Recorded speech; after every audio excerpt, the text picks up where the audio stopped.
Hey guys, welcome back to my YouTube channel. My name is Adorian, and today I'm going to be talking about how I got an A star in IGCSE Economics and how you can too. So for this video, I've compiled again on my trusty iPad a list of tips that came from personal experience that you might not have heard elsewhere, and these are basically just my tips and tricks and strategies on how I secured that A star. Honestly, I wasn't originally going to make this video because I don't take economics anymore in the IB. However, it was highly requested, and I know a lot of you guys might be finding it hard, especially since for most of you guys, it's probably the first year that you're introduced to economics as a subject. So I wanted to offer the 2 cents that I have about it. Also, just to know, I did take these exams quite a while ago, over a year ago almost, in the May to June 2024 summer IGCSE series.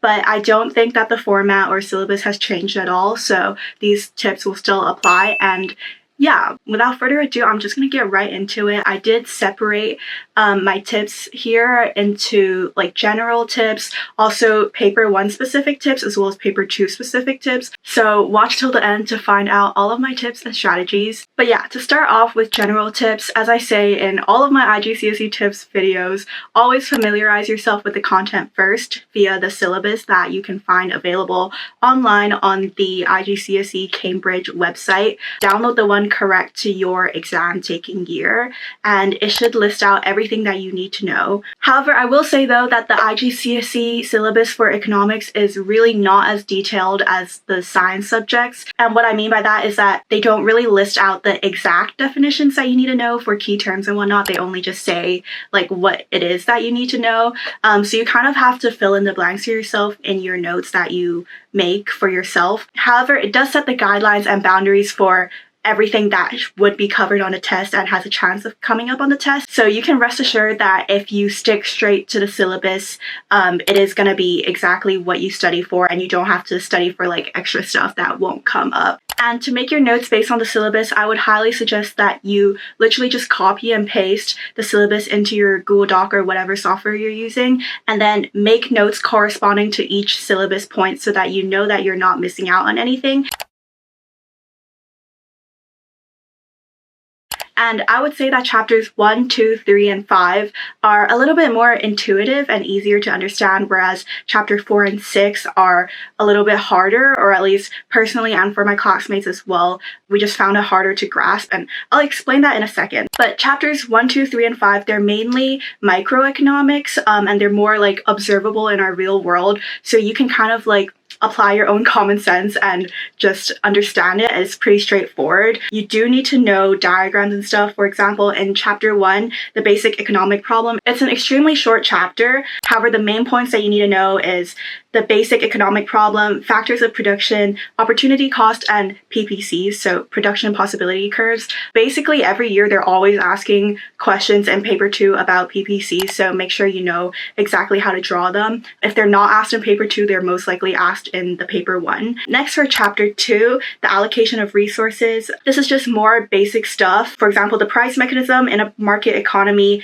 market forces of demand and supply, market equilibrium and disequilibrium, and elasticity. So at first, these concepts might be kind of jarring, but I promise that once you get the hang of it, they become really easy and like really straightforward. This chapter also covers a lot of diagrams that you'll need to know, specifically the supply and demand curve, which basically always comes up. Like that is guaranteed to come up, even more so than the PPC curves, and also like in various forms. But all of these diagrams are kind of just different variations of the same diagram. So as long as you know the base, you can just like add on to that, and it'll be like it's pretty comprehensible to understand. Next, for chapter 3, microeconomic decision makers. This is just about the role of major decision makers, banks, households, workers, trade unions, and firms. I would say that this chapter, a lot of it just comes down to memorization, and also the bulk of this chapter is quite noticeable in the real world, so you probably like have some experience of it, and you can again apply just your common sense and you'll be able to understand. There are some like specific key terms that you will have to memorize, such as like the different worker trade unions and whatnot, which sometimes they do ask you to define in a written paper exam. So just make sure that you make flashcards or something so that you can memorize the key definitions. And then chapter 5, I also found it relatively easier. Chapter 5 is economic development, and it's also on the shorter end. There's changes in population, living standards, poverty, and income redistribution. So again, a lot of these are really intuitive and you'll probably be able to get them on the first try. So that's why I said chapters 1, 2, 3, and 5 are a little bit simpler. If I were you, I'd probably dedicate more time to completely understanding chapters 4 and 6. These are more focused on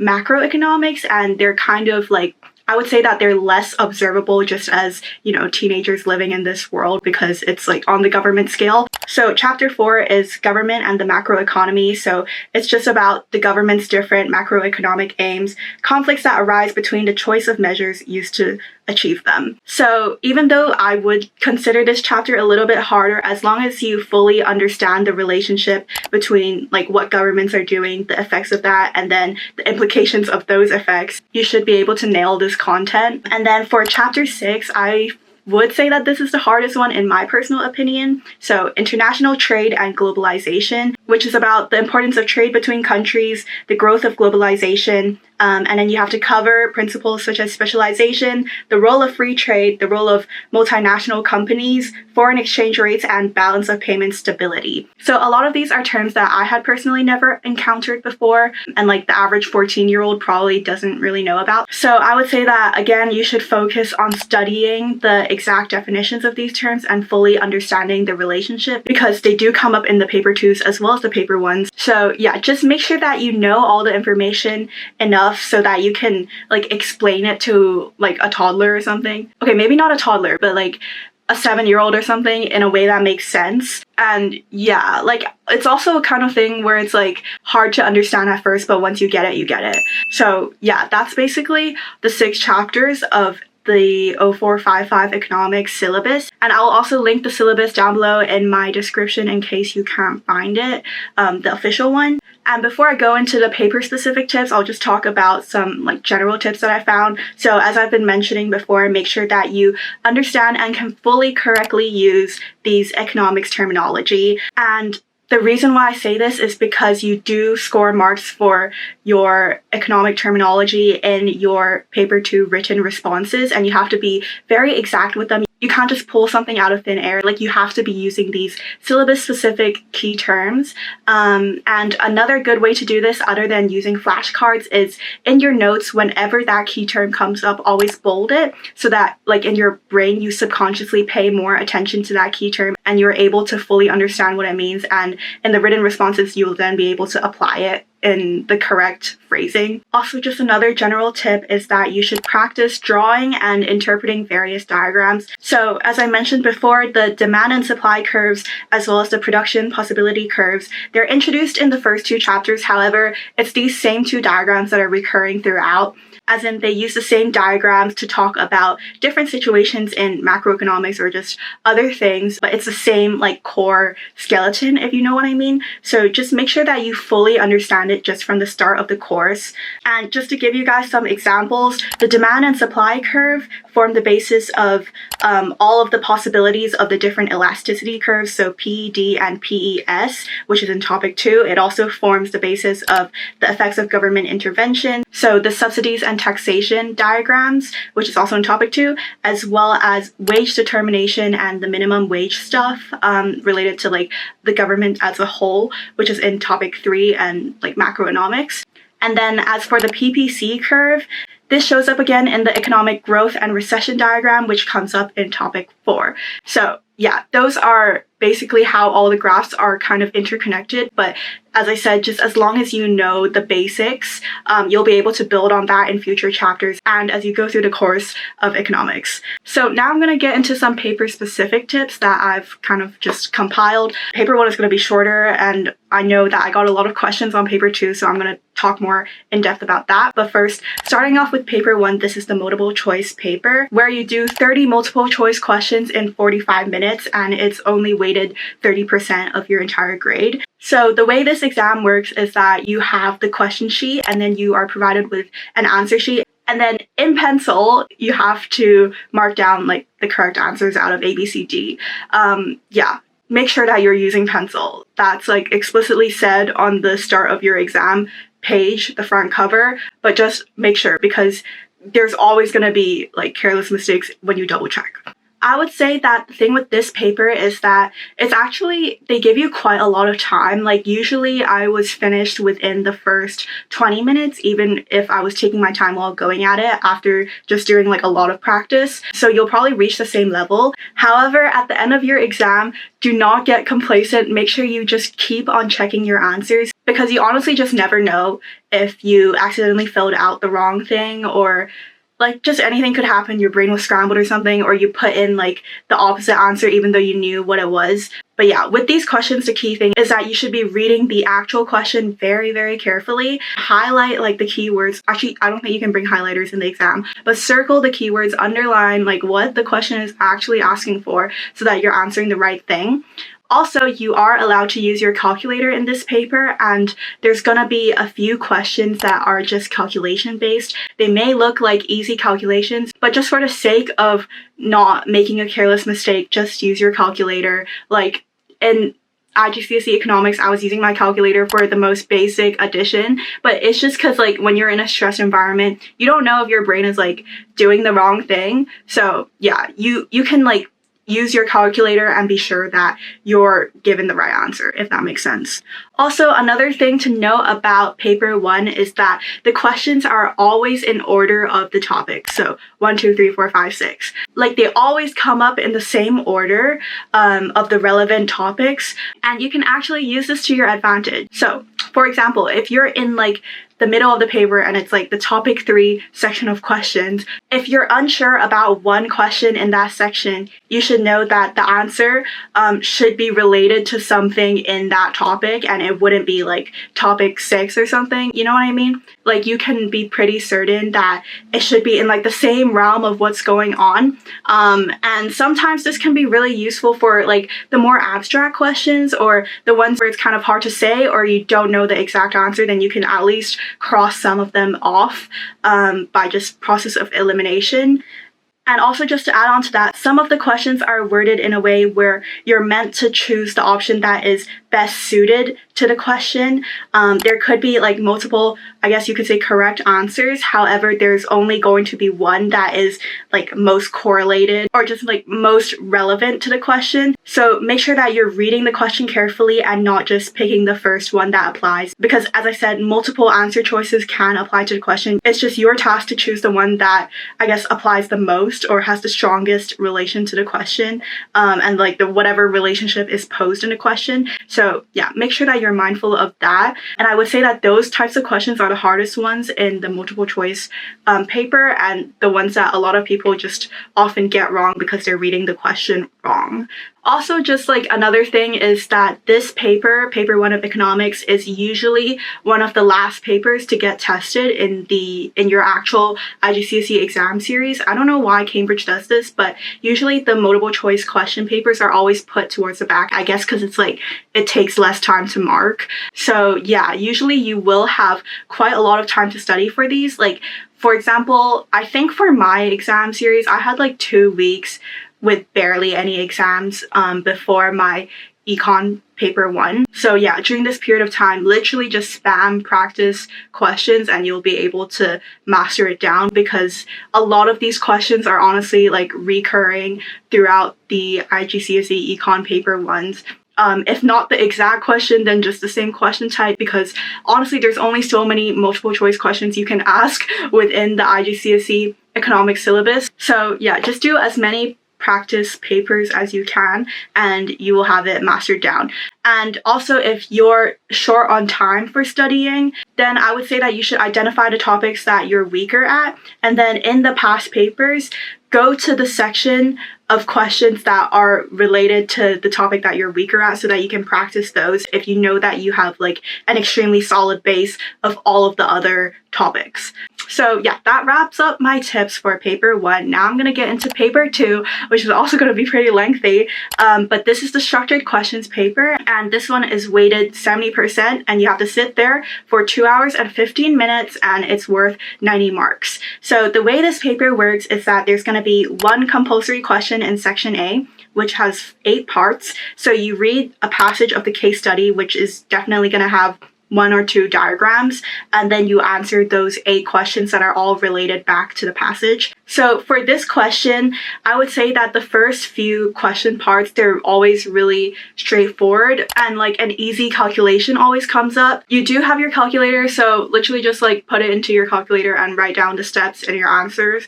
As I said, the first few questions shouldn't take that long, but just make sure that you are using the correct data and information and refer it directly back to the passage. And then after those first few easier questions, the next questions do require a little bit more of your own interpretation. However, there will still be tips and ideas in the passage that are there to help you out, and it would also be really useful if you refer back to them as well, since it links back to like the entire case study that you're looking at. So a tip for this is that as you're reading the case study passage, make sure that you're highlighting important economic ideas, and all of those will probably come up in the next questions that you're about to answer because it's quite a short passage and there's no reason for them to be putting in like really redundant information. So yeah, having those noted down will definitely help you in answering these questions. And then next, for section B of paper 2, you choose 3 questions from a choice of 4.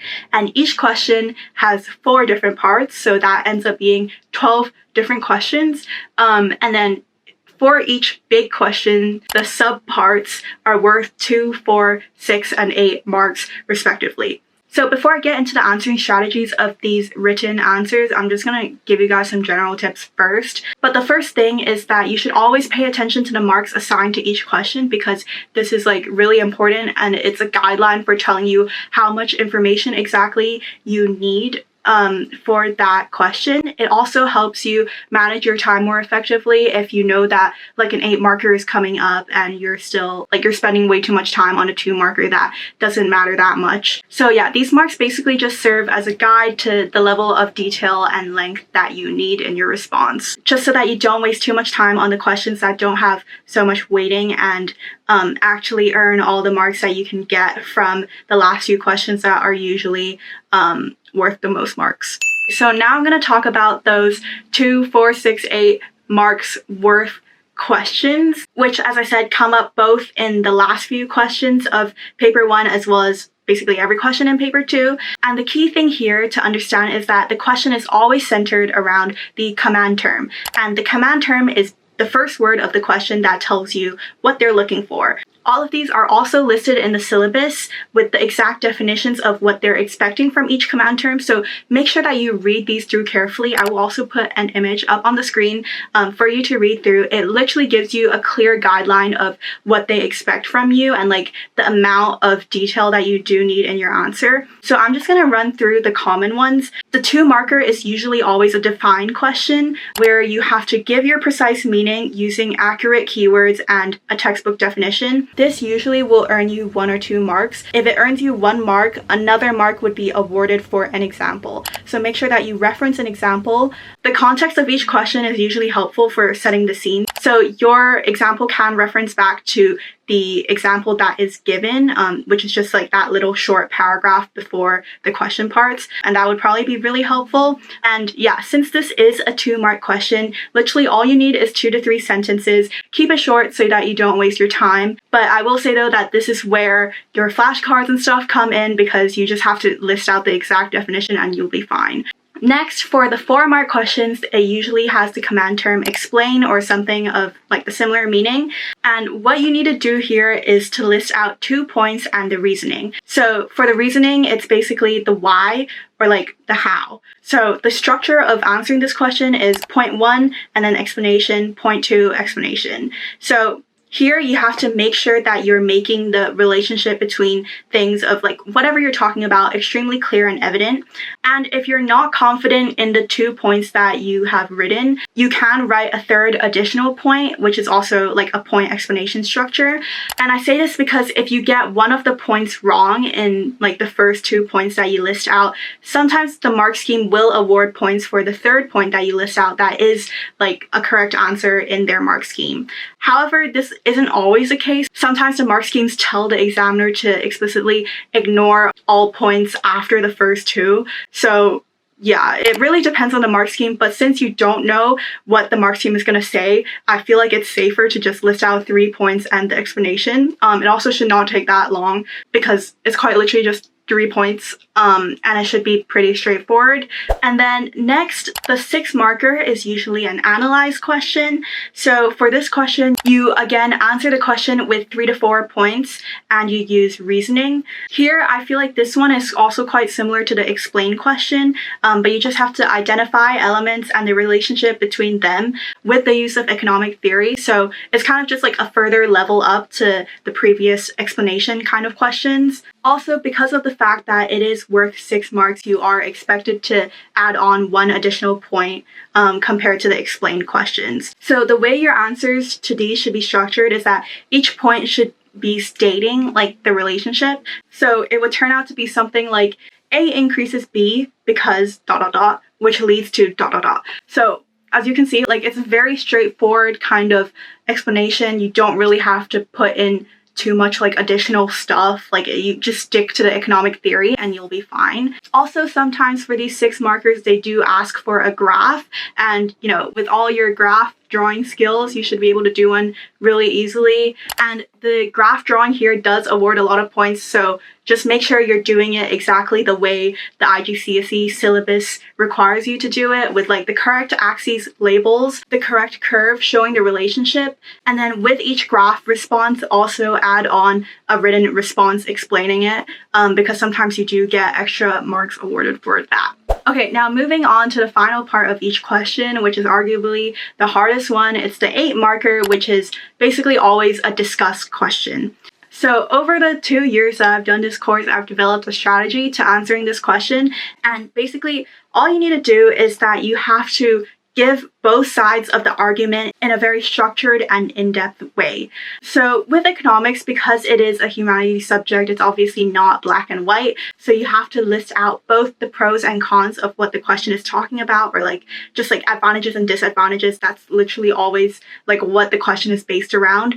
Here, the way the mark scheme is that there's a maximum of 5 marks out of the 8 marks available for pros and a maximum of 5 of the 8 for cons. So basically this means that both sides of your argument should be well balanced. And even if you personally think that one side of the argument is like stronger, still ensure that you're writing points correlated to the opposition side of the argument. And my strategy to approaching this question is, first, when you see it in your exam paper, you can just like annotate the exam paper and draw 2 columns, pros and cons. And then these ideas are gonna like start flowing into your head, and then you just categorize them into pros and cons.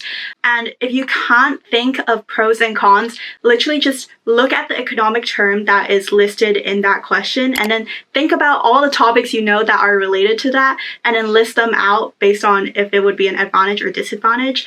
Also, sometimes like one thing can be both an advantage and disadvantage based on the way that it turns out, if that makes sense. So that you can have that first stem listed in both a pro and a con. However, it is the implication of that first stem that could either be a pro or a con. I don't know if that makes sense, but I feel like that kind of like logical thinking should be able to help you in answering these questions, especially if you can't think of the answer. But in this table that you draw, literally just think of all the possible alternate outcomes, and you should be able to come up with like a good amount of points for each side. Also, that is not to say that one side of the argument can't be more in-depth than the other. It's just that you have to make sure that both sides are considered and developed to like a good enough depth. And if there is one side that you believe is stronger than the other, I would say that you should lead with a paragraph about that side. So you would end up having 2 paragraphs, one about advantages, one about disadvantages. Also, another important thing in this question is that you definitely need to be using all your economic terminology here. This is where you can show it all off and be very explicit about it, because that's what they're looking for, to show that like, you know what you're talking about and your answer is well developed if you're actually referring to the proper economic relevant theory. But a caveat is that don't just throw things in because you want to like throw it in. You have to make sure that it's actually relevant, and you have to demonstrate why you know that it is relevant. And just for some general writing tips of these structured answer questions, keep in mind, this is not an English paper. This is an economics paper. You do not need to be using fancy words or anything. You do not need to be going on about like tangents that are not relevant to the question. Here, what they're looking for is straightforward and clear language that relates back to economic terminology. Like, I promise you, you will not get awarded more marks for just elaborating on and on and on about the same point, because at the end of the day, if you look at the mark scheme, it's awarded by like the key point that you're making. So if you're elaborating and putting all this effort in talking about this one point, the most you're going to get is probably just like 2 marks for the point and the explanation, which could be easily achieved with just 2 sentences. You know what I mean? So just don't waste your time and bother going on and on if you're fully just like exhausting it. Like, the purpose of this is not to write a longer paper. That would probably only frustrate the examiner more. It's to be as clear and concise with your language and demonstrate that you understand economic terminology. For me personally, my writing papers never ended up being that long because I was always very clear and explicit with what I was talking about and not waffling on and on about things that I've already stated, but I just want to like explain in like 5 million different ways. And yeah, just to add on to that, examiners can tell when you're intentionally waffling, because I promise you they've read enough student answer papers. The best answers are always as clear as possible, and as I said, in their mark scheme that the examiners are handed, it's literally just a list of points that you can be mentioning, and they're literally just looking for these points in your answers and ticking them off. So it's really unnecessary when you're just going on and on about it and they just have to read all that extra fluff when it doesn't matter. And just a general answer structure to all of your points, it should always be something like A leads to B, which then leads to C because of X. Like, it should always be along the same lines of that, just very clear and just using very normal, simple words. Also, just keep in mind that even though there is a mark scheme, there isn't just one correct answer, because just as I said, in economics, there's so many different possibilities and just outcomes that could happen in the real world. So yeah, as long as you justify each point with an explanation and it makes sense, you will most likely get the mark awarded for that, even if it's not in the mark scheme, as long as it's something that actually makes logical sense to an economist. Because yeah, it's the subject of humanities and social sciences and not natural sciences. So yeah, the point is that you just have to justify every single claim that you do make.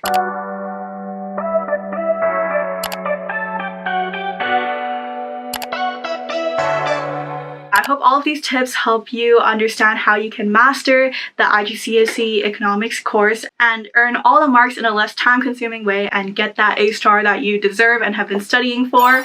Let me know if this video helped you in the comments down below. And if you do have any questions, feel free to leave them in the comments as well. I'll try my best to get back to you on them, but I hope this video was like straightforward enough.